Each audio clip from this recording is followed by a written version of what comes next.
疫情刚刚爆发，大家对经济的担忧就非常真实。其实我们都知道，连续2年来，中国外企在中国不断的撤离，应该来说一个接一个的高潮，那么导致中国出口创汇能力其实越来越短缺。外汇失血以后，想完成所谓的第一阶段的协议仅仅是采购美国的农产品，采购更多的美国服务，其实我们都知道很难。但是目前呢，都在撑着。有一些信息，譬如说灵活采购，这话讲的意思，其实归根到底就是农产品的采购继续，其他的东西可能要缩减一些。其实我知道大家都可以理解，对吧？因为中国的粮食本来就不够，那么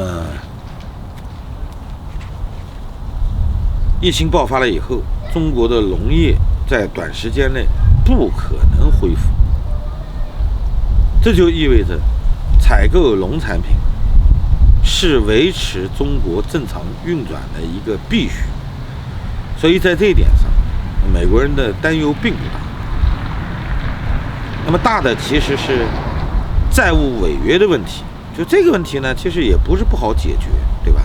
第一个，这是一个不可抗力；第二个，它不仅仅是违约，同时还涉及到维护中国社会正常运转的过程中，避免人道灾难的问题。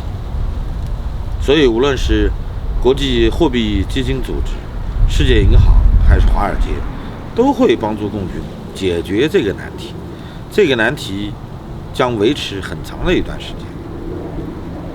原先我们知道中国政府那种买是吧，到处伸手去撒币去装逼，这个时代已经结束了。前2年中国的债务违约问题，包括国企违约的问题都很严重。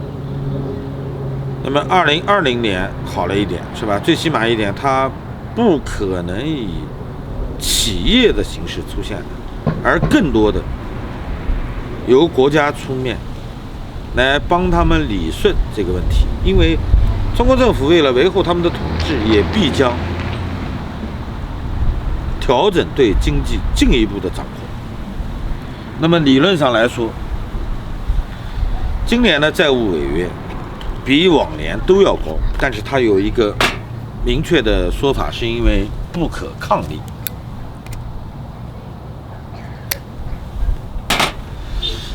因为中国有太多的企业在节后无法复工，那么就导致全球生产链有一些环节事实上就断裂了。那么日本的企业、美国的企业、韩国的企业依托中国来生产一些零配件的，基本上都会遇到困难。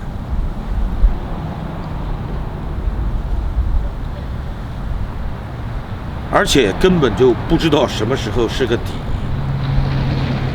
市场必然会产生恐慌，这是很正常的。